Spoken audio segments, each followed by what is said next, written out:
kalau menurut saya bukan menuhankan tiga, tapi menuhankan satu, yaitu Tuhan Yesus yang berasal dari Bapa di surga, yang punya firman dan roh. Firman-Nya yang menjadi manusia, yaitu Tuhan Yesus. Salam satu Tuhan. Sahabat dimanapun berada, saya mohon untuk mensubscribe, like, dan juga men-share channel kita ini. Siang Abang Suma. Siang juga. Kumisnya kenapa panjang kali, Bang? Ini kan sunnah Rasul. Kalau sunnah itu jenggot, bukan kumis. Kumis juga. Enggak dong. Abang, kamu bertanya boleh Abang? Iya. Bang, Ya. saya mau tanya, ayat yang pertama diturunkan Al-Quran itu ayat apa ya Bang? Ini tema, ini masuk tema ini. Masuk ke tema. Maryam 71 neraka. Iya, Maksudnya apa Bang? orang Kristen masuk neraka. Gimana itu? Itu dalilnya. Maryam 71.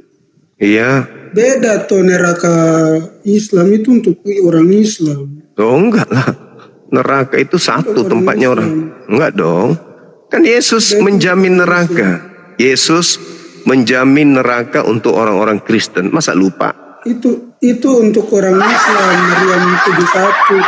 Ya enggak lah. Sama seperti 1 Korintus 3, semua orang akan mendatangi neraka. Tapi yang diselamatkan hanya yang bertakwa. Yang bertakwa dalam Islam itu siapa? Yang bertakwa itu yang takut kepada Tuhan, bukan yang tepuk tangan bertakwa Tuhannya dalam- mati. Yang bertakwa dalam Islam kan orang-orang yang mengikuti Isa, bukan orang yang Iya, mengikuti Nabi Muhammad. takut kepada Tuhan itu takwa. Berarti Apakah yang orang mengikuti Kristen Isa ini- itu bertakwa toh? Apakah orang Kristen ini orang yang takut kepada Tuhan? Takutlah. Kamu itu yang tidak takut, makanya kamu menantang Al-Quran. Yang mati dibunuh terus kalian tepuk tangan itu siapa? Bukan kamu yang bunuh. Iya, terus siapa yang tepuk tangan setelah dia mati?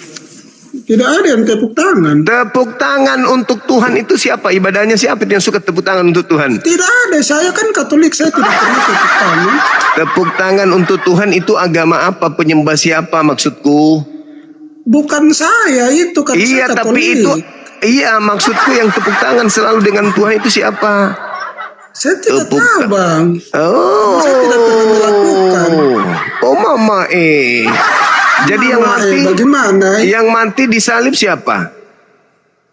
Mati disalib Yesus, terus kenapa? Itu Tuhanmu. Iya Tuhan saya. Kamu nggak takut Tuhanmu mati? Nggak takut karena dia hidup. Dia bilang dia adalah hidup. Oh, Kebangkitan dari hidup. begitu. Terus Makanya dia bagaimana bangkit cara? karena dia membuktikan, sabar dulu bang. Yesus itu membuktikan bahwa dia itu Tuhan. Oh, dengan cara? Karena ketika dengar, dia membuktikan omongannya bahwa aku akan disiksa dan dibunuh oleh orang-orang Oh, jahat itu. Anda Tetapi bangga? pada hari ketiga, sabar dulu bang. Anda Saya bangga sendiri yang Tuhan bilang. Anda disiksa? Sabar dulu bang, saya selesai berarti. Katanya takut sama Tuhan. Kok Tuhan disiksa? Dengar dulu, saya selesai dulu. Jangan kita masih ngomong, abang juga ngomong kan. Nggak perlu ngomong kayak anak kecil. Ngapain? Anda bangga Tuhan Anda disiksa?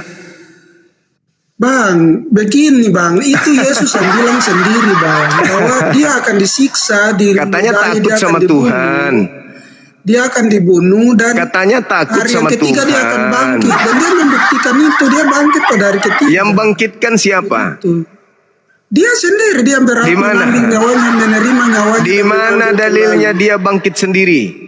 Dia memberikan nyawanya dan memberikannya dan mengambilnya kembali. Roma 14 nomor 9 dia dibangkitkan. Roma tidak. abang kan tidak percaya sama Paulus, kenapa pakai Roma? Anda nggak percaya Tentang kepada Yesus. Paulus? Kalau Anda Kita nggak bicara percaya? tentang Yesus kan? Anda abang nggak tidak percaya? tentang Iya, abang kalau tidak saya percaya tidak. Paulus. Kenapa abang tidak ada mau pakai itu? mau pakai Kalau dalil saya itu? memang tidak. Kalau Abang Anda kan tidak percaya pakai nggak? dalil itu, tidak boleh pakai dalil itu karena abang Ya tidak percaya sama Andanya, Paulus. itu untuk Anda, itu untuk Anda, Kenapa bukan kau untuk percaya saya. sama Paulus? Saya Kalau tidak begitu, percaya. Kalau abang mengutip ayat Saya itu, berarti tidak Anda percaya. percaya sama Oh tidak, Paulus kalau begitu. tidak dong, tidak dong, bodoh itu namanya. Tidak Masa dong. membaca? Tidak dong. Berarti kalau Anda Kan membaca uang mengutip palsu, ayat berarti Anda itu. percaya itu uang asli, kan dongok. Kamu percaya ayat itu, makanya kamu bawa. Itu untuk Anda, bukan untuk saya. Kan Saya Islam cuma bilang apa? mengingatkan. Siapa yang Saya bergabung hanya dengan mengingatkan orang kafir, samamu berarti dia kafir juga. bahwa Paulus pendiri agamamu mengatakan Tuhanmu Yesus Tidak ada Paulus dibangkitkan, yang pendiri Tuyul. agamamu. Lalu Tidak siapa yang ada. mendirikan agama Kristen? Tidak ada. Kristen itu orang-orang yang mengikuti Iya. Yesus, makanya disebut Mana ada? Mana pengikut Yesus? makanya. Apa yang Anda ikuti dari Yesus? saya mengasihi orang, saya Mengasihi mengikuti cuman itu perintah. aja terus. Itu aja terus. Tidak ada ajaran lain yang Itu lebih aja sempurna daripada terus. ajaran itu. Bagaimana Anda mengatakan mengasihi Tidak ada orang? ajaran itu. Sedangkan Abang mengikuti Yesus. mengasihi anak Abang sendiri aja mengikuti Yesus. tidak. Udah, Abang Anda mengikuti dibawa. Yesus. Bersihkan kloset di bawah. Anda tidak layak diskusi sebab otak Anda keluar dari dagu. Habis di dalam. Semuanya turun ke dagu menjadi untayan rambut halus. Selamat siang, Kak. Siang juga. Iya. Ya, Gimana, Kak? Tadi Kakak bilang Mariam 71 itu sama Untuk kayak Kristen. dengan apa tadi? 1 Korintus 3. Oh, Kristen. Iya dong, kan Kristen mendatangi neraka. Belum tahu dalilnya. Dari mana ayatnya Kakak itu dapat dari mana? Coba Anda Tidak baca tahu. yang saya katakan tadi, 1 Korintus 3 itu dibaca.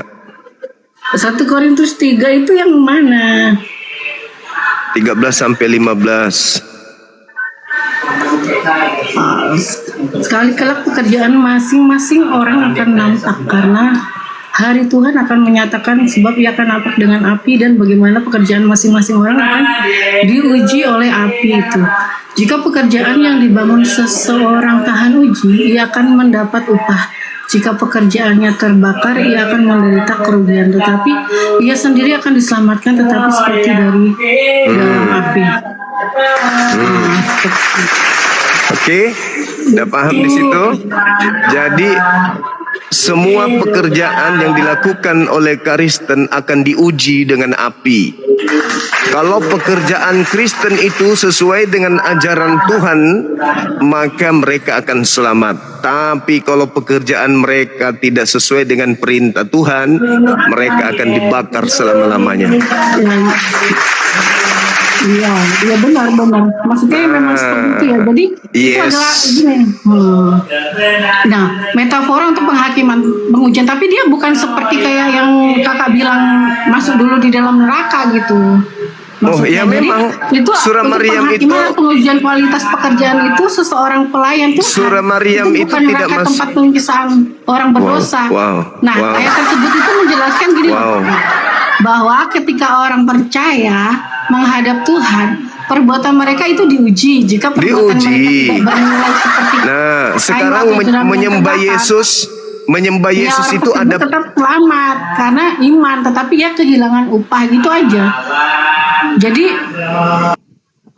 Anda cuci kloset di bawah. Anda bukan pendiskusi, Anda pendogma, pendoktrin. Cocok jadi penjaga mimbar gereja. Gak layak diskusi. Orang Islam itu orang yang bertumbuh akalnya, bukan orang yang mati akal. Orang yang mau ditipu-tipu dengan khotbah-khotbah, jualan-jualan kayak begitu, itu Islam nggak mempan yang seperti itu. Sahabat parkiran, amankan area parkir bang. Juru parkir, artinya yang menata parkiran kendaraan. Juru selamat artinya yang memberikan dan menata cara hidup manusia agar selamat.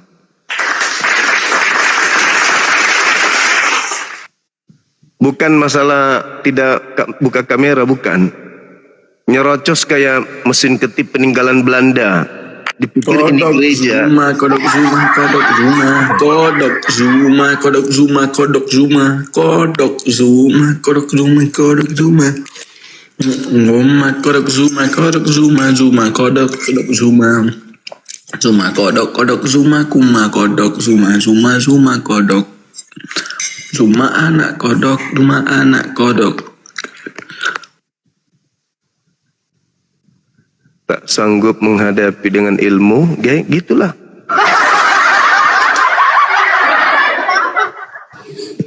Halo, semangat pagi. Islam cabul. Islam cabul. Sembahan Anda sampai sekarang belum pakai baju, Bang.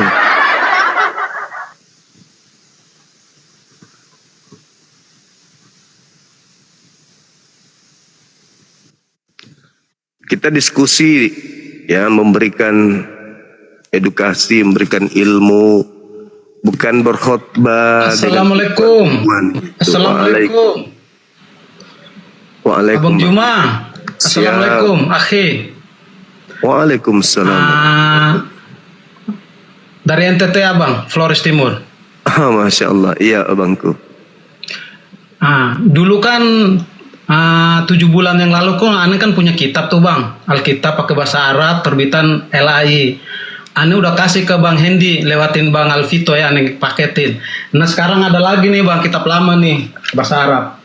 Ini teman Ane pendeta bawa dari Yerusalem. Ane mau kasih Bang Juma nih. Mantap sekali. Keren. Nanti Ane kirim lewat Bang Vito juga bisa, yang di Bandung. Dulu Ane kirimnya kan lewat ini. Bang Hendy itu lewat ini, Bang Alvito. Ini bagus nih buat abang nih. Cuma waktu yang Ane kirim Ela itu kan Al-Muqaddas betul Bang. Oke, mantap. Kita boleh jadi ini Bang. Perjanjian baru. Oke, sip. Mantap. Ada yang lama, yang Mizmar juga ada Bang. Enak ini Abang. Tapi nggak ada terjemahan Indonesianya dia. Nggak apa-apa. Nanti Ane minta nomor Abang Vito, Alvito, nanti Ane kirim. Kemarin Ane kirim satu tuh Bang Handi itu. Tapi yang ada terjemahan LI. Kalau ini dari Yerusalem Abang, terbitan tahun 90. Keren. Mantap. Saya tunggu abangku, saya tunggu. Siapa Bang? Nanti Ane WA ini nih Bang Alvito ya. Siap. Nomor WA Bang Hendy juga ada. Ane pernah ngomong sama dia tuh dia. Ke Bang Handi aja langsung abang. Semangat terus abangku. Iya, tetap semangat. Sikat. Kalau abang mau ada nih tafsir juga Bang, tafsir Mujassar Al-Quran. Siap. Kitab lama nih. Masya Allah, luar biasa. Boleh Bang, boleh. Hasanah ilmunya mantap kali tuh. Di mereka. Iya, Ane senang itu kalau Bang Juma yang megang nih. Allahu Akbar. Keren. Nanti Ane kirim Abang ya, lewat Bang Alvito. Siap. Ane ada WA kok. Baik. Sehat-sehat Abang ya, abangku. Makasih abangku, makasih. Thank you. Kita terapi dulu. Terapi teman-teman dulu. Siap-siap. Waalaikumsalam warahmatullahi wabarakatuh. Waalaikumsalam warahmatullahi wabarakatuh. Masya Allah. Allahu Akbar. Luar biasa. Kita terapi kan ikut abang itu dari tahun 2000. Ane ikut abang tuh dari tahun 2017. Waktu masih di zaman YouTube itu. Keren. Udah lama Bang. Sip. Keren. Penggemar sembunyi abangku. Masya Allah, luar biasa. Oke Bang. Hidupkan Abang Timur. Siapa Bang? Semangat. Terima kasih banyak Bang. Assalamualaikum. Waalaikumsalam warahmatullahi wabarakatuh. Oke, keren Abang kita keren. Halo Mbak Eni. Halo. Iya. Jangan Halo. marah dong. Iya, jangan marah dong. Ini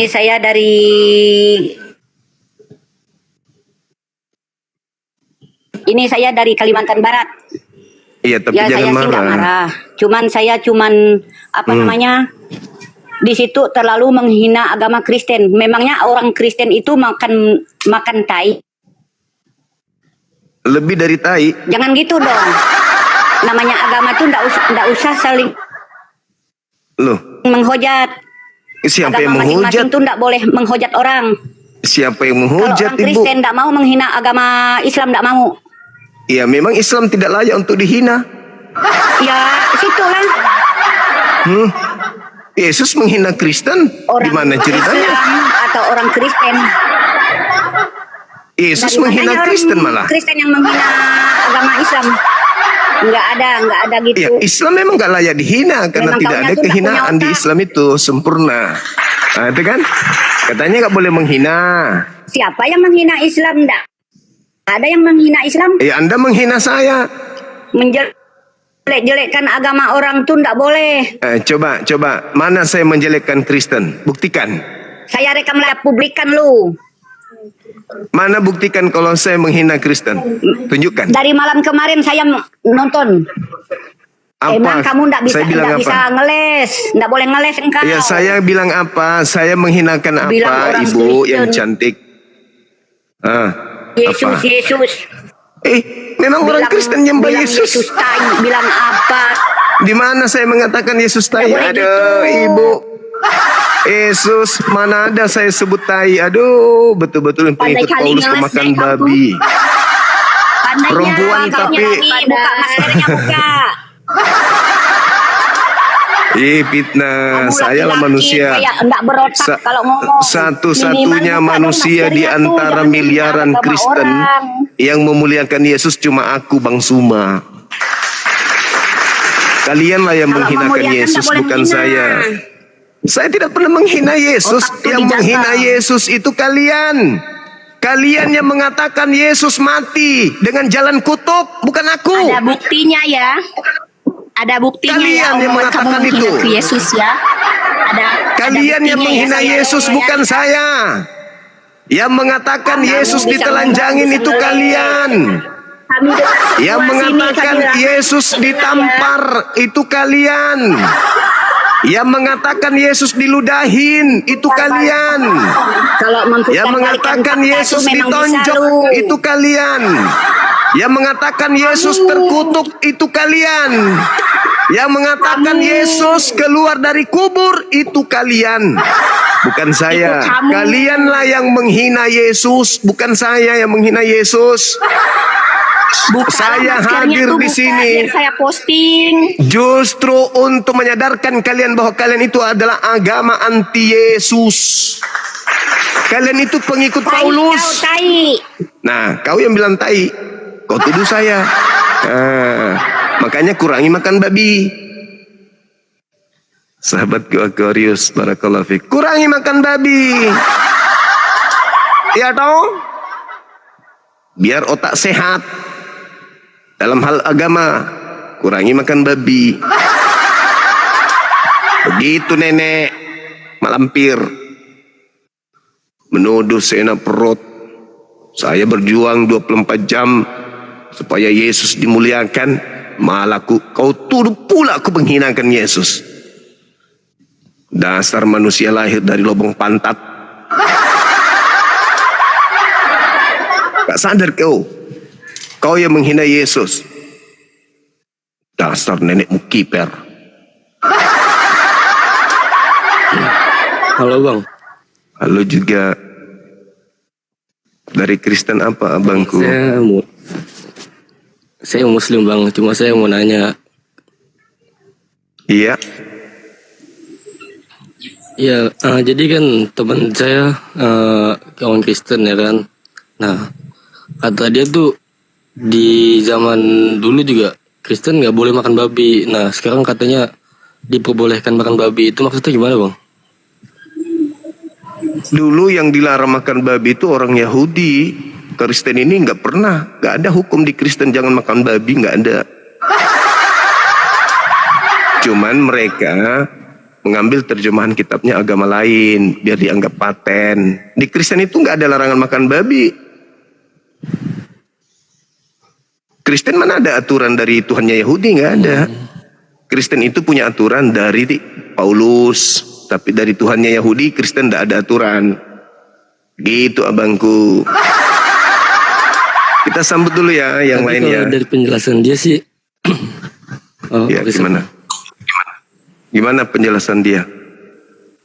Suruh temannya ke sini ya abang. kalau kata dia sih ini apa ajaran lama sama ajaran baru bang, apa kitab lama enggak. sama kitab baru katanya. Haramnya babi itu perjanjian baru. Kristen merubahnya menjadi perjanjian lama. Suka-suka mereka. Haramnya babi itu perjanjian baru Tuhan dengan Yahudi. Mereka merubahnya menjadi perjanjian lama supaya mereka menjual ajaran Romawi gitu. Hati-hati dengan temannya. Mereka itu ular kata Yesus, mereka keturunan ular beludak. Begitu abang. Halo, selamat pagi saudaraku. Salam hormat Bang Suma, selamat siang waktu Papua. Iya, salam hormat Bang, selamat siang waktu Makassar. Silakan. Sekali aku rindu ketemu Bang Suma ini. Alhamdulillah hari ini aku ketemu juga. Alhamdulillah. Muslim abang ini? Aku Kristen Bang. Ah, keren kali. Keren. Iya. Iya, silakan. Rindunya bertahun-tahun aku cari antri untuk naik tuh susahnya mencari mendapat Bang Suma ini. Rumit sekali untuk mendapatkan ilmu Bang Suma ini, rumit sekali ya. Aku kagum, aku rindu sama Bang Suma. Pokoknya semua apologet Islam deh, aku kagum deh. Makasih abang, makasih. Sekalipun banyak orang mengatakan Bang Suma suka menghujat segala macam, tapi aku lihat dari gaya bernarasi, berdakwah, menyampaikan narasi, kayaknya tidak terlalu mengerikan deh, karena itu kan sesuai dengan fakta original katakan Bang Suma. Karena cinta abangku, karena cinta dan kasih sayang. Aku paham itu Bang. Aku memang orang Kristen awam Bang. Aku bukan pendeta, aku pendosa Bang. Aku memang manusia yang sangat rumit kehidupan Bang. Aku sudah banyak berguru kepada teman-teman abang yang lain. Tapi baru kemarin aku bilang kapan ya aku bisa bertemu Bang Suma. Ternyata di hari ini juga Tuhan mempertemukan saya dengan Bang Suma. Makasih sekalipun nggak panjang lebar, tapi aku sudah sangat bersyukur dan berterima kasih bisa ketemu Bang Suma secara ini Bang. Makasih abangku, makasih. Luar biasa. Aku sedikit menanggapi tema Bang Suma ya, itu wajar lah. Yang namanya manusia semua manusia. Ya, boleh. Kalau aku ya. Semua manusia pasti mendatangi neraka, ya itu tepat kalau aku Bang. Siap. Ya kan, ya tergantung kalau abang mengatakan orang Kristen pasti menetap di dalamnya atau orang Kristen pasti di situ selamanya. Ya mau digimanakan lagi, karena konteksnya juga mengatakan tidak ada seorang pun yang akan binasa kecuali dia yang ditentukan untuk binasa. Ya kalau memang saya ditentukan untuk ke situ, mau ngapain lagi Bang? Seperti itu kan. Iya. Masya Allah. Jadi Bang gini aku bertanya aja Bang tentang Islam yang aku nggak paham ya, boleh kan? Boleh, silakan Bang. Kalau aku mau bertanya tentang Kristen, waduh ngiri sekali saya lihat abang punya akal itu nggak tahu datangnya dari mana, kok begitu jenius gitu loh. Jadi kalau aku bertanya di sini, abang sudah lari ke sana, aku ke sini, abang sudah ke sini juga. Jadi lebih baik aku bertanya tentang Islam aja Bang. Ada pertanyaan yang sudah pernah aku tanyakan tapi belum begitu mendapatkan jawaban yang begitu menyegarkan. Itu pada waktu suara azan itu untuk manggil untuk sholat itu Allahu Akbar, tapi kenapa pada waktu pembacaan Al-Quran Allah Subhanahu Wa Taala yang berfirman bukan Allahu Akbar? Itu apakah ada perbedaan di situ, Bang? Aku ingin mengetahui itu dulu, Bang. Iya. Jadi sejatinya gini, dalam ilmu logika, dunia ini ada magnet yang menghantarkan manusia lupa bahwa dia akan meninggalkan bumi. Mereka lupa dengan kehidupan berikutnya. Mereka terhipnotis dengan kehidupan duniawi, sibuk dengan keadaan duniawi, terjerat dan terperangkap dengan situasi duniawi. Sehingga dia lupa bahwa ada yang telah datang memberi peringatan melalui para nabi.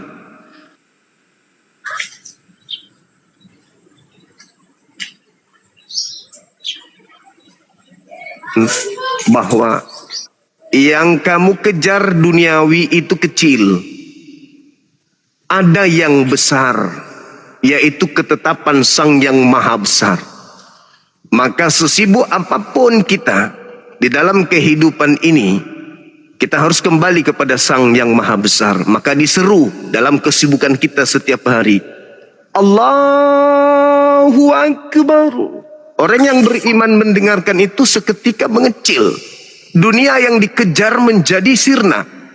Harapan untuk mendapatkan hidup yang serba berkecukupan di dunia itu menjadi sia-sia. Karena ada yang harus dikejar, yaitu kehidupan kekal. Maka seketika semua yang kita hadapi di bumi ini, pekerjaan, tahta, wanita, semuanya menjadi kecil. Yang besar hanya Allah. Maka tanggalkan dunia, seketika berjalan kepada rumah ibadah, menyembah kepada Sang Yang Maha Besar. Itu makna dari azan.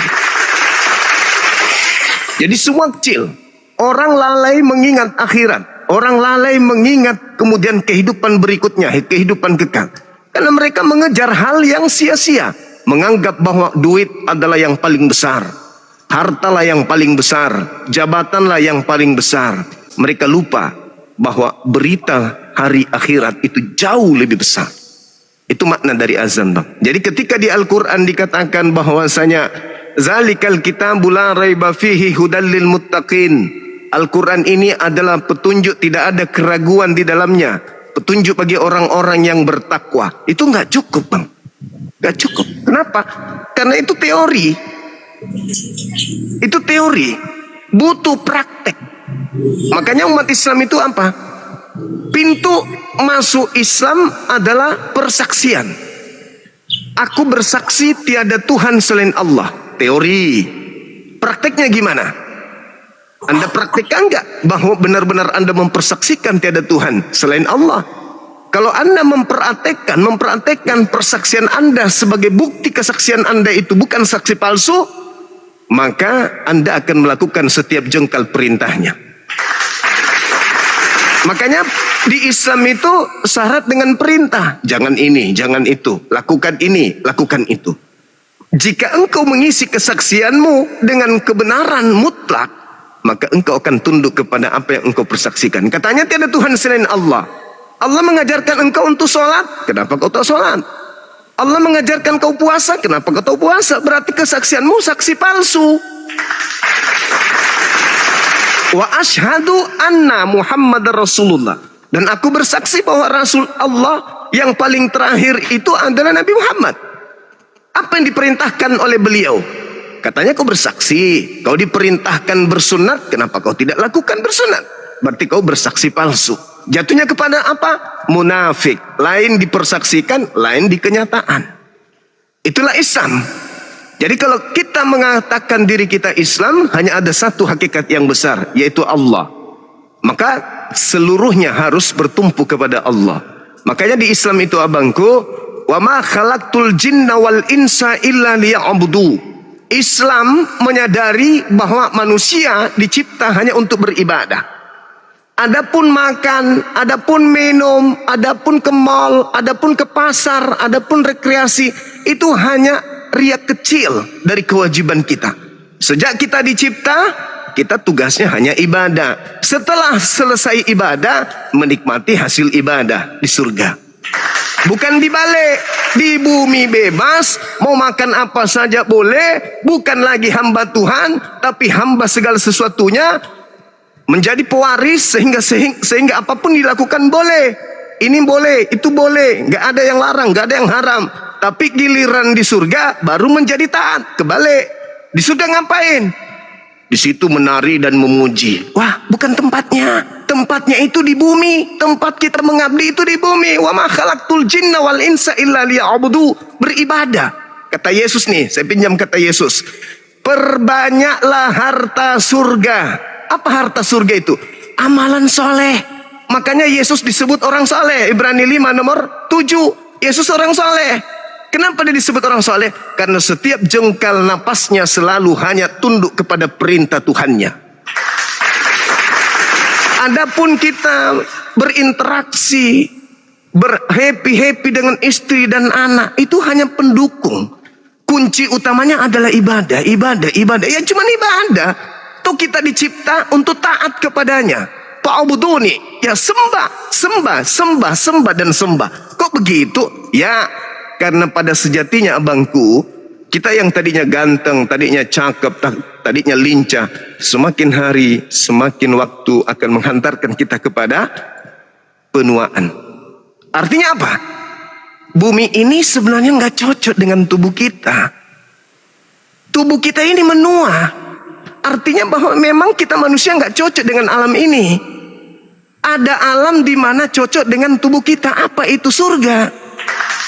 Makanya kita setiap hari menua, sedikit menua, keriput dan seterusnya. Karena alam ini nggak cocok. Ini hanya untuk ibadah di sini. Tempat kita kekal di sana, tempat kenikmatan, kebahagiaan yang sudah dipersiapkan oleh Tuhan kita, yaitu jannah, surga.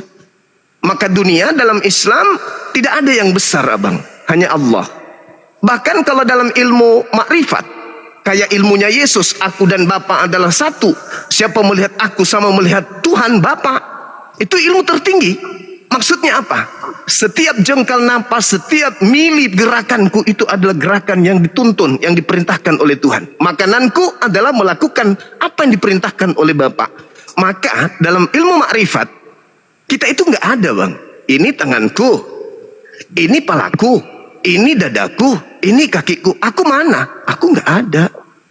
Aku tuh nggak ada. Yang ada itu hanya Allah. Hanya Allah yang ada. Dialah yang maha besar. Kita ini nggak ada. Kita ini ada bias dari cahaya adanya Allah. Wujud Allah itu bisa dilihat dari bias yang ada. Wujud matahari itu bisa dilihat dari cahaya yang ada. Maka karena itu, apa bias Allah kepada kita? Ya ini, kita ada karena bias Allah. Jadi Allah itu maha besar. Yang lainnya itu hanya serpihan saja.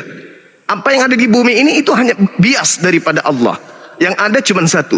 La ilaha illa Allah. Tidak ada yang lain. Kita hanya bias dari adanya Allah. Kita tidak ada, andai saja Allah itu tidak ada. Karena ada Allah, maka bias dari adanya Allah adalah kita. Jadi Tuhan nggak dicari. Kita hanya mengimani Allah maha besar, pencipta langit dan bumi maha besar, maka semuanya ada.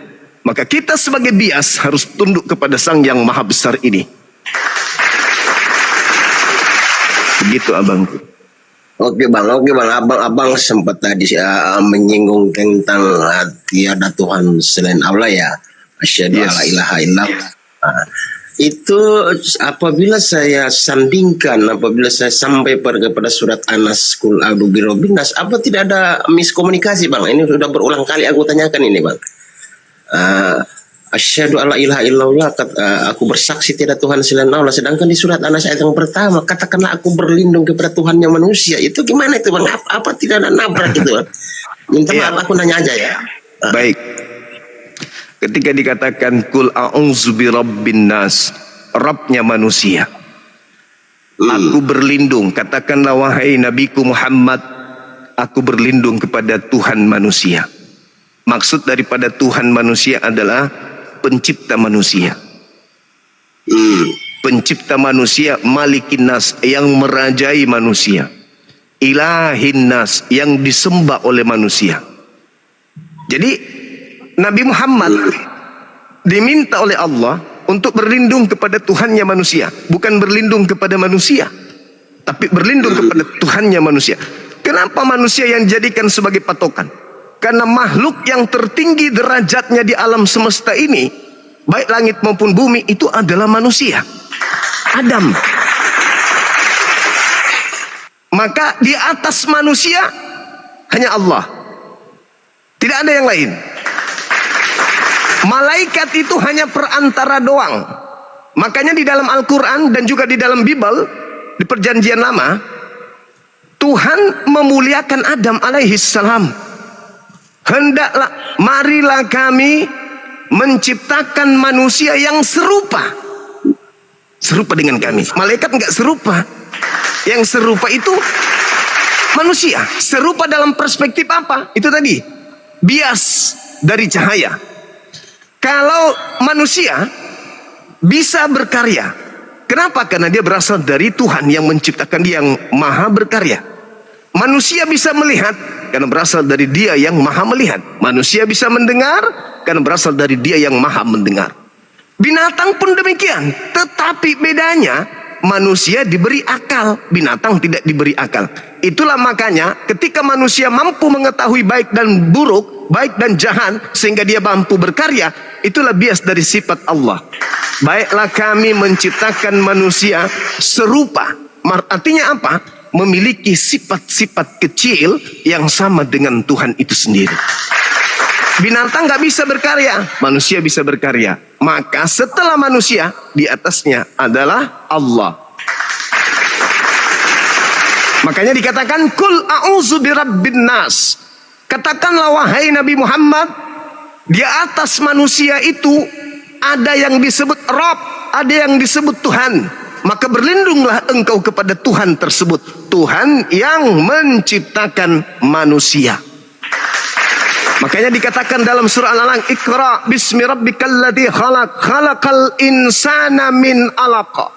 Yang telah menciptakan manusia dari perantaraan pena. Tuh, jadi kita dicipta. Siapa pencipta kita? Allah. Maka kita berlindung kepada pencipta kita. Siapa dia? Tuhannya manusia. Qul a'udzu birabbin nas. Katakanlah wahai Nabi Muhammad, bahwa dirimu berlindung hanya kepada Tuhannya manusia, Tuhan manusia. Bukan maksudnya Tuhan manusia itu artinya ada Tuhan malaikat, ada Tuhan manusia, ada Tuhan berupa manusia, ada Tuhan berupa roh, ada Tuhan berupa daging, ada Tuhan berupa batu, bukan itu maksudnya. Akan tetapi yang dimaksud adalah Tuhan yang menciptakan seluruh manusia, sehingga manusia apapun mereknya, strata pendidikan apapun manusia itu, selagi dia manusia, dia butuh Tuhan. Tuhan itulah sang Khalik yang telah menciptakan, termasuk Nabi Isa alaihissalam bertuhan kepada Allah. Silakan. Oke bang, makasih. Jadi kesimpulannya berarti surat Anas ayat pertama, kedua, ketiga, Qul a'udzu birabbin nas, malikin nas, ilahin nas, itu merujuk kepada Allah itu sendiri. Yes. Oke, thank you bang. Aku sekali lagi aku bikin tertawa dulu penonton di bawah nih. Aku ini jelek seperti gorila bersanding dengan abang. Hanya enggak abangku, abang ganteng. Gini bang. Kita gini loh bang, jangan terlalu serius lah, kita kasih tertawa dulu penonton yang di bawah itu. Iya, tertawa mereka. Iya. Gorila itu. Abang semua ganteng sekali, cerdasnya luar biasa. Udah lama aku cari, kapan aku ketemu sama Bang Suma. Sekalipun banyak orang menista dia, menghujat dia, Suma itu begini, Suma itu begini. Tetapi siapapun dia, orang mengatakan apapun dia, aku berusaha untuk bersahabat dan bergaul dengan dia. Itu misi hidupku Bang. Salam hormat untuk abang luar biasa. Makasih abangku, sehat selalu. Baru kemarin aku sempat berbicara sama Pastor Loading itu, tempat roomku itu. Kapan ya aku sering panggil dia anak, kapan ya Bapak mau ketemu sama Bang Suma? Ternyata hari ini ketemu juga sama Bang Suma. Terima kasih Bang Suma. Salam hormat. Sama Bang. Sama-sama Bang. Lain kali aja aku enggak terlalu mau bertanya terlalu banyak. Kalau memang Allah berkehendak kesempatan lagi, baru aku bertanya lagi untuk Bang Suma. Baik abang. Demikian Bang Suma, demikian Bang Suma, salam hormat. Semoga Bang Suma sehat selalu, dilimpahkan rezeki Bang Suma. Amin amin amin. Abang juga. Aku pamit Bang. Aku pamit Ya. Bang, aku pamit. Mohon maaf. Makasih abang. Penonton salam hormat. Penonton salam hormat. Salam. Jika ada kata-kata yang salah, mohon maaf. Salam hormat Bang. Aman abang. Aman abang. Iya. Keren abang kita, keren. Artinya wawasan beliau luas, cakrawala berpikirnya bagus, loncatan berpikirnya bagus. Saya curiga abang ini dekat dengan orang-orang Islam. Ya, bisa jadi ada keluarganya yang Islam, yang mungkin dia jadikan sebagai tolak ukur keislaman. Bisa jadi. Seperti yang saya katakan tadi, banyak yang menghubungi saya, ngirim KTP, mau bersyahadat, tapi ya hidayah belum datang. Gitu. Sehingga ya mereka masih menutup diri untuk syahadatain, menyatakan dengan tulus untuk bersyahadat di hadapan banyak orang, tapi hatinya sudah Islam. Dia sama seperti proses perjalanan Nabi Abraham dalam konsep Yudaism, dan konsep Nabi Muhammad di dalam meniti hidupnya menuju kepada tanggung jawabnya sebagai seorang nabi. Banyak yang begitu, merasa penasaran, kok bisa Tuhan turun ke bumi, tidak bisa berbuat apa-apa dari dirinya sendiri, kayak mana mau jadi Tuhan ini kembali. Mereka berpikir, akhirnya belajar Quran. Setelah menemukan kebenaran dalam Al-Quran, belum juga mau masuk Islam. Disebabkan karena itu tadi, mereka masih bertanya-tanya, mereka masih mencari ruang di mana dia bisa menyatakan diri sebagai muslim. Waalaikumsalam. Lanjutkan Bang Zuma, saya support di belakang. Baik Bang, makasih Bang. Rahmatan lil alamin. Amin, makasih Abang. Kan saya bangga punya pengetahuan dan ilmuwan. Yo, assalamualaikum. Waalaikumsalam warahmatullahi wabarakatuh.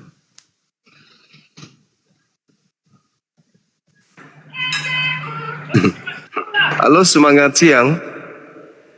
Ya, selamat siang Bang Zuma. Iya, dari gereja mana Abang ini? Enggak Bang, saya Islam Bang. Ada pertanyaan cuman Bang. Alhamdulillah. Iya. Ada pertanyaan ini tentang dari teman saya Bang. Soalnya saya tidak bisa menjelaskan sendiri Bang. Iya. Pertanyaan sifat yang 20 itu Bang, gimana Bang? Yang pertama itu kan wujud, itu yang jadi bahasan tiap malam Bang. Wujud sendiri artinya apa Bang? Ada Bang, wujud ada, tapi dia cuma minta kalau ada mana buktinya gitu Bang. Oh, dia maunya Allah pencipta langit dan bumi, konsep wujud itu sama seperti Tuhannya, jadi bayi. Kan gitu. Di Islam tidak bisa.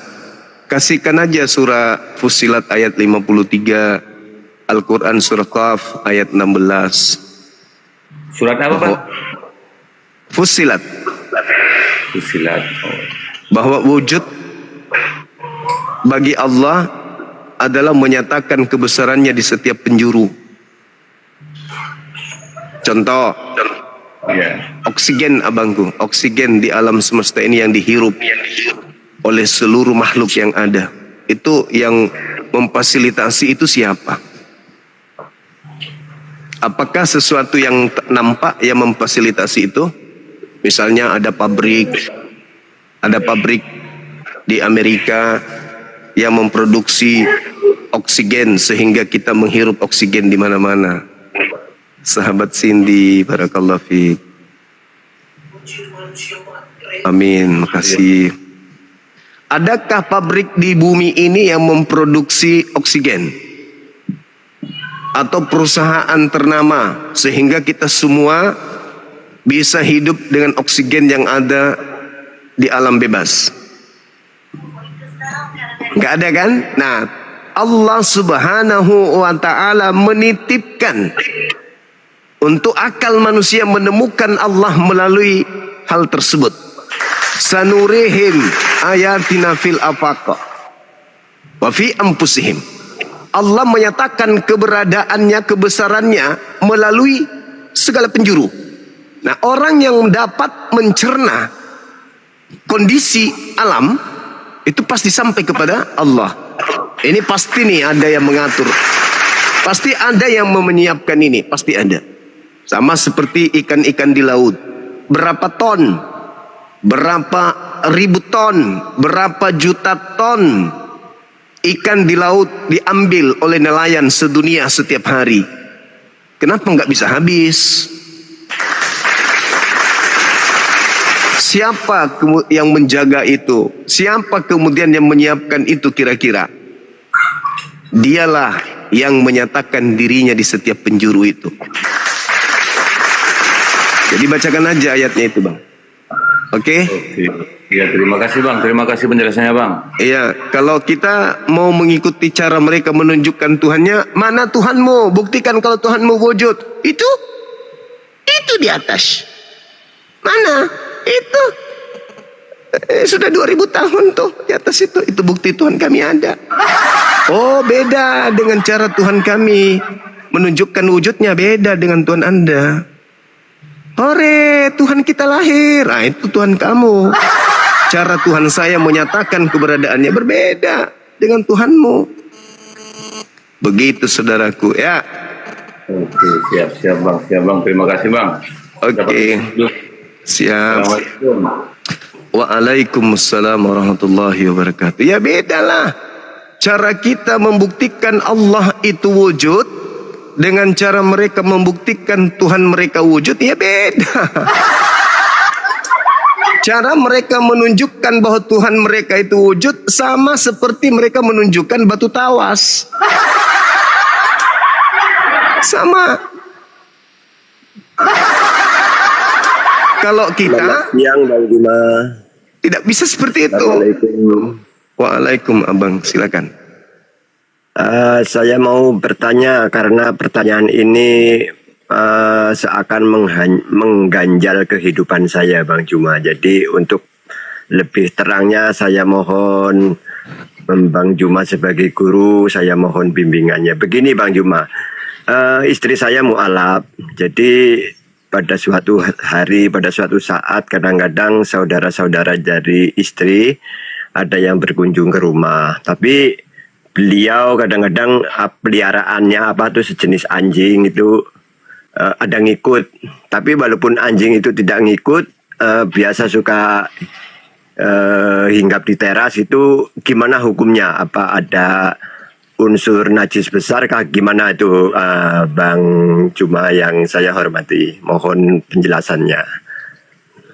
Ya nanti lain kali ditanya aja, anjingnya jangan sampai naik ke teras. Jadi gini Bang, kita kudu hati-hati aja.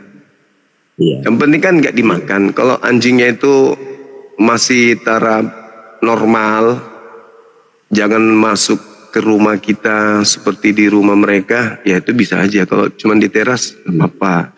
Nanti tinggal dicuci, dibersihkan. Oh iya, terima kasih. Karena saya pribadi mau mengusir secara mutlakan, otomatis masih menjaga perasaan. Harusnya mereka yang jaga perasaan kita. Dia sudah tahu kita ada batasan, tapi tetap bawa anjing, berarti mereka sengaja atau ya wallahu alam lah. Tapi kalau posisi anjing itu yang singgah itu kering, bagaimana Bang Juma yang saya hormati, itu bagaimana hukumnya itu? Maksudnya anjingnya kering gimana? Ya posisi anjing itu kering, tidak basah. Kalau basah otomatis kan udah mutlak itu najis ya kan. Iya. Tapi kalau posisi anjing itu yang hinggap di teras kita, yang duduk di teras kita menunggu tuannya, posisi anjing itu kering, itu gimana hukumnya? Apa perlu dicuci Bang Juma? Kalau kita ragu ya tidak apa-apa, kan tidak berat itu Bang. Oh iya ya, terima kasih. Iya. Iya, makanya sebisa mungkin kita perlihatkan ya secara adab ke mereka supaya mereka bisa menghargai kita gitu kan ya. Terima kasih Am. Iya. Mungkin pertanyaan saya ini bisa bermanfaat bagi saya pribadi, khususnya bagi teman-teman yang di bawah yang mempunyai masalah yang sama dengan saya. Mungkin itu barangkali sangat berarti lah untuk saya dan teman-teman yang di bawah. Oke, terima kasih Bang Juma atas pencerahannya. Saya akhiri wabillahi taufiq hidayah. Wassalamualaikum warahmatullahi wabarakatuh. Waalaikumsalam warahmatullahi wabarakatuh. Baik teman-teman sekalian, itulah tadi satu pertanyaan dari saudara kita yang menggugah perasaan. Mudah-mudahan bermanfaat bagi kita semuanya. Oke, kita sambut teman kita yang lain, yang non muslim tapi Bang ya, yang Islam mohon ditahan dulu karena tema kita ini adalah perbandingan agama antar agama gitu Bang. Bukan ini kalau Ustadz baru tempatnya, kalau di sini kita bukan Ustadz, ilmu kita belum sampai selevel Ustadz. Tapi kalau level pendeta iya. Kalau Ustadz ketinggian saya nanti. Untuk itu silakan teman-teman.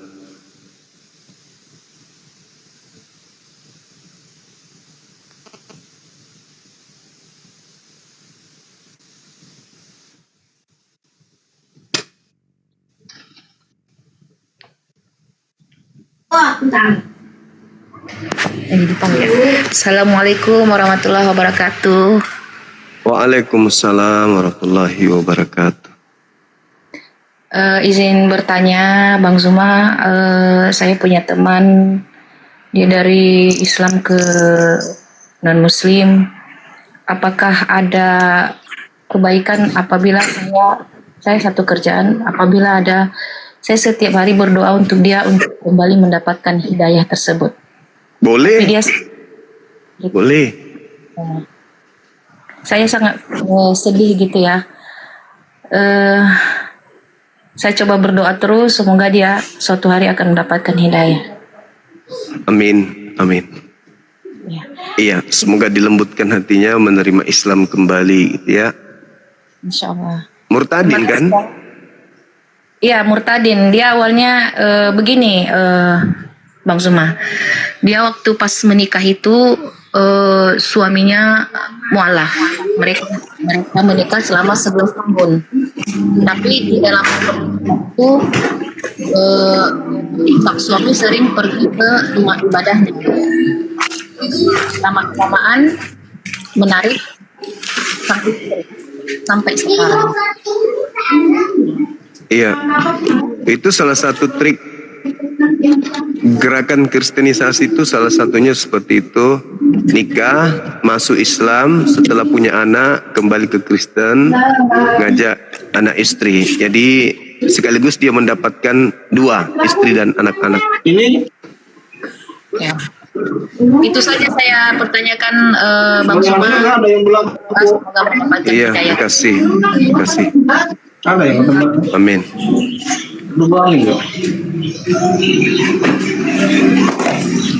Halo, semangat siang. Halo. Halo, semangat siang. Halo. Halo, Bang. Oi. Bikin nete balok saja.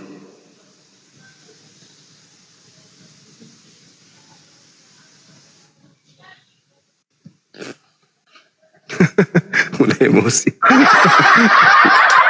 Enggak kawan. Itu mengusir rasa ngantuk aja. Halo, semangat siang. Halo? Hah?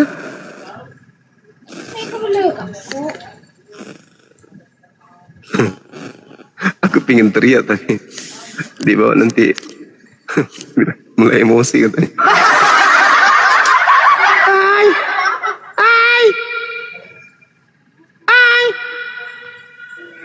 Kalau aku teriak nanti dibilang emosi toh. Jadi gitu-gitu aja. Tonto, oi, tonto, tonto. Semangat siang abang. Halo.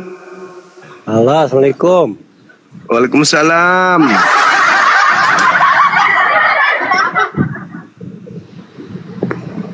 Dari gereja mana abang? Buset Muslim bang. Waduh, yang saya ajak undangnya itu non Muslim abangku. Merasa non Muslim kah?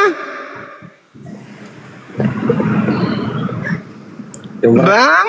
Yang merasa terpanggil ya udah diterima.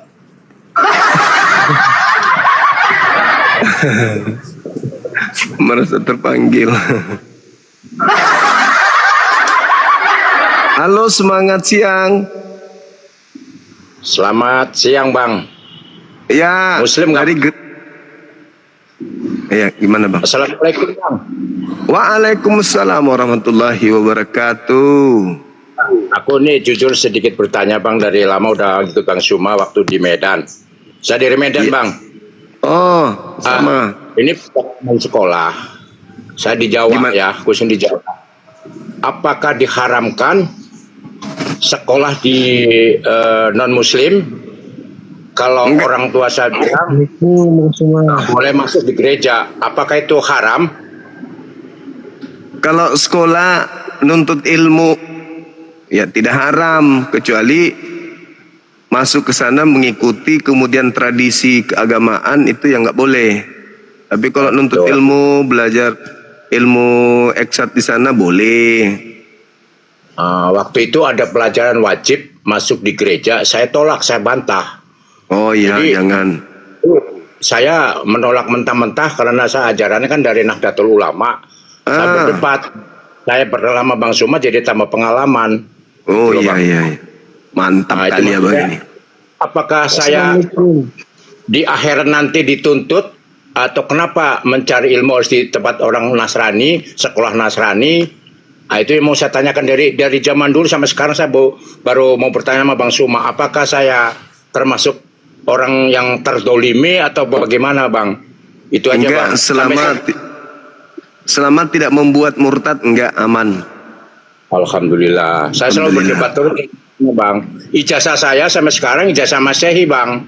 Oh iya, mantap. Oke. Itu ijazah sekolah SMA-nya sama Masehi bang. Oh siap. Oke. Tapi tidak menganut ajaran kekristenan, saya tidak. Hanya cuma mencari ya sekolahnya aja. Keren, iya bang, mantap.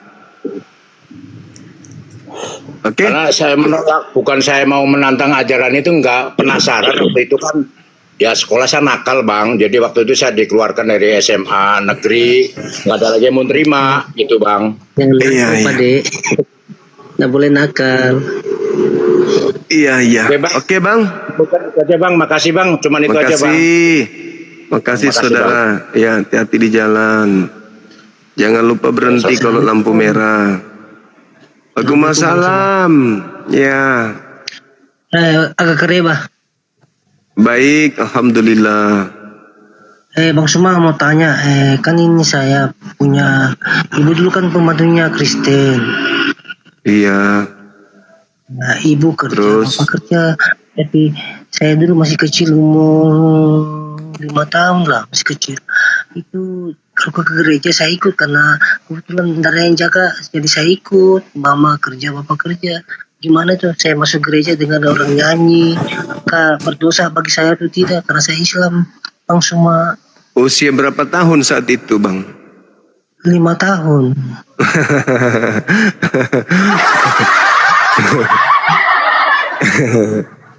Enggak berdosa.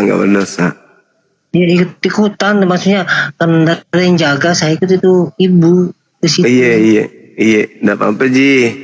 Nggak Ji. Oh, enggak apa-apa Ji. Terima kasih Bang Suma. Iya. Oke Bang Suma. Baik, makasih. Waalaikumsalam warahmatullahi wabarakatuh. Hati-hati juga. Peringatan buat orang Islam, jangan cari pembantu yang non Muslim, anaknya dibawa ke sana nanti jatuh cinta dengan gereja. Tolong supaya perhatian ini. Bapak Ibu sesibuk apapun, jangan cari pembantu yang beda akidah. Aduh, gawat itu, gawat. Halo saudara.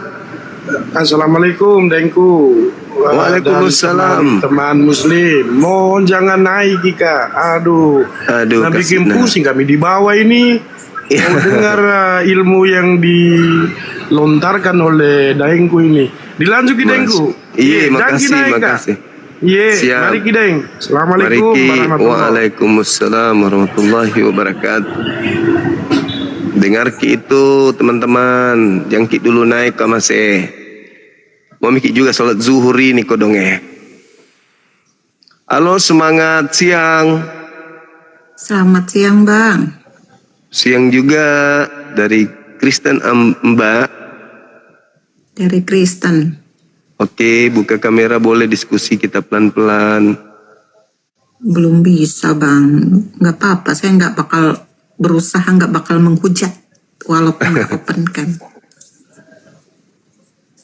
Iya, gimana Mbak? Mau bisa diskusi kan? Ngajak diskusi kan ibaratnya sharing lah tentang ilmu yang abang punya dan pemahaman yang saya punya menurut kekristenan. Baik, Ibu. Silakan, saya sedikit lagi mau zuhur, boleh silakan. Oke. Arti kafir bagi agama abang gimana? Kafir itu orang yang menutup diri dari ajaran Allah, ajaran Nabi Muhammad, ajaran para nabi, termasuk menolak diri terhadap ajaran Nabi Musa, Nabi Daud, Nabi Isa. Itu kufur atau kafir. Kalau penegasan dalam Al-Quran diterangkan laqad kafaral ladzina qalu tsalitsu tsalatsa. Jadi kafirlah orang yang mengatakan bahwa Allah pencipta langit dan bumi itu adalah satu dari yang tiga. Al-Quran surah Al-Ma'idah ayat 73. Laqad kafaral ladzina qalu innallaha tsalitsu tsalatsa. Sesungguhnya Allah itu adalah satu dari tiga. Itu kafir. Kafir itu menutup diri. Seperti itu, menutup diri dari ajaran Tuhan yang dibawa oleh para nabi bahwa Tuhan itu cuma satu. Yesus mengajarkan Tuhan itu cuma satu. Tapi menutup diri. Malah Yesus yang mengatakan itu dituhankan juga. Berarti itu kufur, kafir. Menutup diri dari ajaran Yesus, menutup diri dari ajaran Nabi Muhammad. Begitu Mbak. Begitu. Kalau menurut saya bukan menuhankan tiga, tapi menuhankan satu, yaitu Tuhan Yesus yang berasal dari Bapa di surga, yang punya firman dan roh. Firman-Nya lah yang menjadi manusia, yaitu Tuhan Yesus. Jadi tanpa melalui Yesus, saya tidak bakal kenal siapa itu Allah pencipta langit dan bumi itu, atau sesembahan bagi kami. Gitu loh. Ya itulah yang disebut kafir, Ibu. Iya, silakan. Oke lah, yang kedua lah kalau menurut itu. Apa beda firman di abang, firman Allah dan wahyu? Baik. Kalau wahyu itu adalah ilham, pengetahuan yang berasal dari Allah kepada Nabi. Dan pengetahuan itu adalah untaian kalimah. Apa kalimah itu? Kita mengenalnya dengan firman. Perkataan-perkataan yang tersusun dari Tuhan, yang cakupannya adalah pengajaran, peringatan, ancaman, kecaman, dan solusi. Nah itu yang disebut firman atau ilham. Jadi itu adalah satu cakupan yang tak terpisahkan. Ilham adalah wahyu. Wahyu adalah ilham. Nah, pengetahuan datangnya peraturan atau perintah, itulah yang disampaikan berupa firman kepada sang Nabi. Seperti itu, Mbak. Jadi kalau Nabi yang Anda percaya itu mendapatkan wahyu apa firman? Wahyu yang adalah perkataan. Nanti ilham itu, wahyu itu disampaikan berupa perkataan. Makanya Al-Quran itu adalah kumpulan firman yang diwahyukan. In huwa illa wahyu yuha. Jadi Nabi Muhammad menerima wahyu dari Allah. Setelah menerima wahyu itu, dia sampaikan berupa perkataan kepada manusia. Itulah Al-Quran yang sudah dibukukan. Itu adalah wahyu yang berupa kalamullah, perkataan Allah yang diterima lalu kemudian dilisankan oleh beliau kepada sahabat, kepada kami semuanya. Seperti itu, Mbak. Oke, kalau menurut yang saya pahami di agama saya, firman itu adalah dibagi 3, yaitu firman atau ilham yang langsung ke pribadi seseorang. Kedua, yaitu logos yang menjadi manusia. Dan ketiga itu grafe, yaitu yang tulisan itu atau kitab yang kami percayai itu berisi firman Tuhan, tapi bukan berarti semua firman Tuhan sama seperti yang Abang jelaskan tadi. Di situ ada larangan, perintah Tuhan langsung atau ada melalui nabi, dituliskanlah di situ dan ada solusinya bagaimana kita harus berkelakuan menurut kehendak Allah Bapa Sang Pencipta langit dan bumi, yaitu diwujudkanlah firman-Nya menjadi manusia untuk mengajarkan langsung. Karena kalau hanya melalui ilham yang didapatkan oleh Nabi, kadang-kadang kita kurang percaya kalau itu nggak ada saksi, gitu loh Bang. Gitu loh. Iya. Menurut pemahaman saya di agama saya. Iya. Jadi kalau dalam tataran khasanah keilmuan Islam, yang disebut Nabi itu tidak butuh saksi. Karena kalau butuh saksi, kalau dia adalah sebuah kebohongan, maka dengan banyaknya saksi, maka kebohongan itu nampak akan menjadi sebuah kebenaran. Tapi kalau Nabi tidak butuh saksi. Karena Nabi itu, ya namanya Nabi pasti nerimanya dari Pencipta langit dan bumi. Itu Nabi, jadi tidak perlu diragukan. Itu yang pertama. Nabi tidak butuh saksi untuk kemudian diketahui bahwa dia adalah seorang Nabi. Tetapi dari ajarannya lah yang menghantarkan orang paham bahwa betul-betul dia adalah utusan Tuhan. Nah, Nabi kami Nabi Muhammad adalah sosok yang buta huruf. Dia berasal dari bangsa yang ummi. Orang-orang Yahudi menyebutnya dengan sebutan jahil. Umat yang jahil, umat yang bodoh, umat keterbelakangan. Nabi Muhammad itu buta huruf. Tidak bisa baca tulis. Tentang kitab terdahulu. Nabi Muhammad tidak pernah baca Taurat, tidak pernah baca Mazmur, tidak pernah baca Injil. Tapi seketika datang kepadanya pemberitaan gaib tentang masa lampau, masa yang ada saat itu dan masa yang akan datang sampai hari kiamat. Itu tidak butuh saksi. Justru yang butuh saksi itu yang diragukan. Semakin banyak saksi, semakin terindikasi itu bohong. Kalau kebenaran, contoh Adam alaihissalam di Taman Eden berbicara langsung kepada Pencipta. Apa butuh saksi? Tidak. Kenapa nggak butuh saksi? Abraham bukan pembohong. Nabi Musa menerima wahyu di Bukit Sinai. Apakah ada saksi? Dia menerima dua batu itu? Tidak ada saksi. Umatnya menunggu di bawah bukit, di bawah gunung. Kenapa dipercaya? Nabi Musa bukan pembohong. Nabi Muhammad menerima wahyu dari Allah. Dia dikenal orang terpercaya, Al-Amin.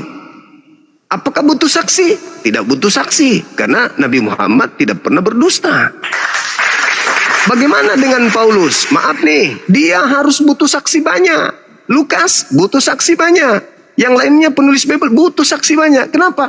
Yesus sendiri tidak pernah bersaksi tentang mereka. Yesus sendiri tidak pernah memberikan legitimasi pengesahan terhadap buku-buku mereka. Jadi supaya orang percaya, maka dia harus mengakui banyak saksi-saksi. Tapi kalau ditanya siapa saksinya, tidak ada satu manusia Kristen pun yang mampu menunjukkan satu manusia jadi saksi. Contoh, siapa saksi Lukas menerima wahyu? Tidak ada yang bisa menunjukkan saksi itu. Siapa saksi Paulus menerima wahyu? Tidak ada. Satu pun manusia yang pernah melihat Paulus bertemu dengan Yesus langsung itu nggak ada. Apalagi bertemu dengan Tuhan. Jadi ketika dikatakan banyak saksi tapi cuma saksi palsu, saksi hoax, itu tertolak oleh akal. Tertolak. Nah, bukti bahwa Al-Quran itu tidak perlu saksi, tidak ada satu manusia pun yang bisa merevisi, mengoreksi Al-Quran sampai hari ini. Hanya satu orang manusia, Nabi Muhammad. Tapi catatan yang ditulis para sahabat tidak direvisi. Kenapa? Mutlak bukan dari karangannya. Mutlak dari pencipta langit dan bumi yang maha tahu. Sehingga secanggih apapun zaman, semodern apapun manusia, tidak butuh Al-Quran itu direvisi, dikoreksi untuk mengikuti perkembangan zaman. Tapi sebaliknya, kitab Anda banyak saksi. Tapi anehnya, selalu direvisi, dikoreksi, selalu diperbaiki, selalu ditingkatkan, selalu dirubah. Kenapa? Bukan dari Tuhan, dari manusia biasa. Wajar kalau direvisi, dikoreksi. Nabi Muhammad apakah menjadi sumber satu-satunya Al-Quran? Yes. Tetapi Al-Quran bukan dari dia. Al-Quran itu wahyu, ilham dari Allah, firman Allah, kalamullah. Makanya tidak perlu direvisi, tidak perlu saksi. Cukup lihat Al-Quran, orang berakal sudah tahu. Ini bukan perkataan Nabi Muhammad, ini perkataan pencipta langit dan bumi. Apa buktinya? 1400 tahun silam di zaman yang jauh dari modernisasi, bagaimana mungkin dia bisa menetapkan sains di dalamnya? Contoh tentang sidik jari, tentang embrio, adanya kemudian laut, sungai di bawah laut, kemudian laut terbagi dua yang tidak bisa menyatu, dan banyak lagi. Bagaimana bisa dia tahu itu? Bagaimana bisa dia menjelaskan itu? Kalau bukan dari Sang Maha Melihat yang Maha Mengetahui, mustahil Nabi Muhammad bisa menjelaskan itu. Nah, bagaimana dengan Bible Anda? Banyak orang penulis, tapi kontradiksi, kontroversi, dan seterusnya. Inilah bukti bahwa saksi banyak, kalau cuma bohong, nggak ada artinya, nggak ada gunanya. Tanpa saksi, tapi kalau kebenaran, itulah yang mutlak hak. Contoh, ada orang dibunuh tanpa saksi. Apakah pembunuhan gagal? Tetap aja pembunuhan terjadi. Tidak ada saksi, tetap pembunuhan terjadi. Tapi, kalau tidak ada pembunuhan, tapi banyak yang bersaksi, dia dibunuh loh, dia telah membunuh loh. Kesaksian mereka semuanya adalah dusta, karena faktanya tidak ada yang dibunuh. Tapi kalau ada yang dibunuh, tidak ada yang mempersaksikan pembunuhan itu, tidak menjadi gagal pembunuhan itu hanya gara-gara tidak ada yang melihat. Makanya Yesus mengatakan dalam Yohanes 8, 17, 18, apa kata Yesus? Jikalau aku bersaksi tentang diriku, kesaksianku itu benar, sebab aku tidak seorang diri. Bukankah di dalam kitab Tauratmu dikatakan 2 saksi adalah sah? Akulah yang bersaksi tentang diriku dan Bapakku yang bersaksi tentang aku. Nabi Muhammad demikian adanya. Nabi Muhammad bersaksi cuma 2. Itu sudah sah. Allah dan dirinya sebagai penerima wahyu. Begitu, Ibu. Nah, sedangkan takarannya adalah Yohanes 5:31. Jikalau aku Yesus bersaksi tentang diriku sendiri, maka kesaksianku itu tidaklah benar. Bapakku lah yang bersaksi tentang aku, baru benar. Bukan gereja yang bersaksi, bukan pendeta, bukan pastor, tapi Bapakku. Jadi kami umat Islam, kenapa nggak percaya Kristen? Karena agama Kristen itu adalah kesaksian-kesaksian orang. Yang kami butuh adalah kesaksian Yesus dan kesaksian Elohim, Tuhannya.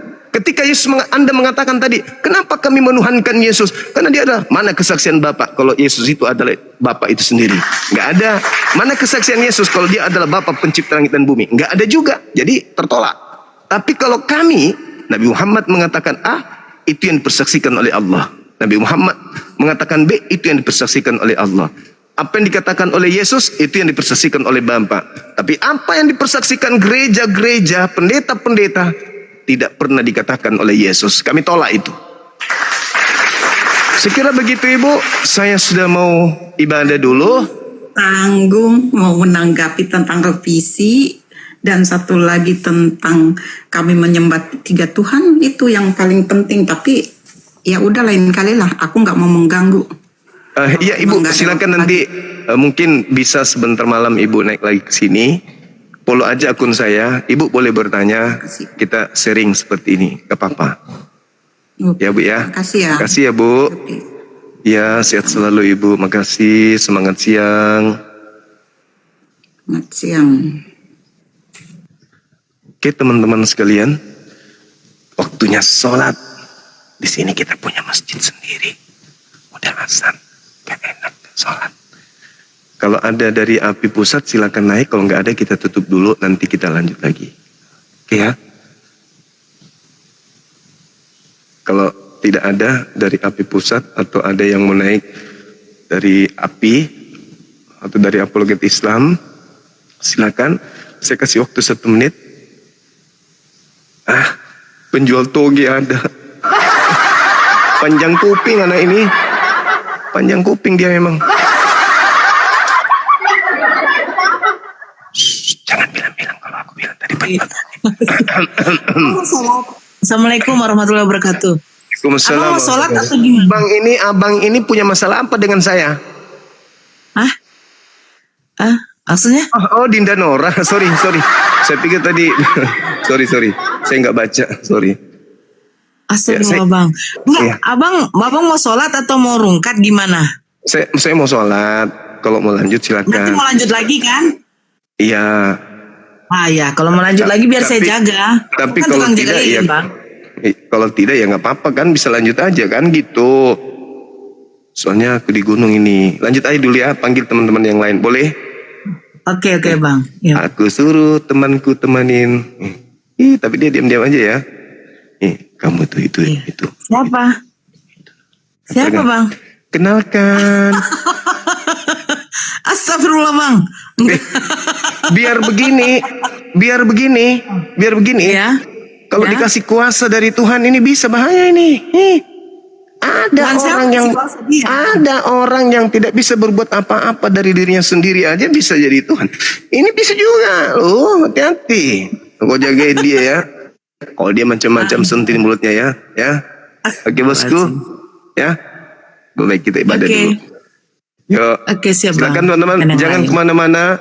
Yang kemana-mana di sini tertawa dengan Dinda Nora, tertawa sepuasnya. Assalamualaikum warahmatullahi wabarakatuh. Waalaikumsalam warahmatullahi wabarakatuh.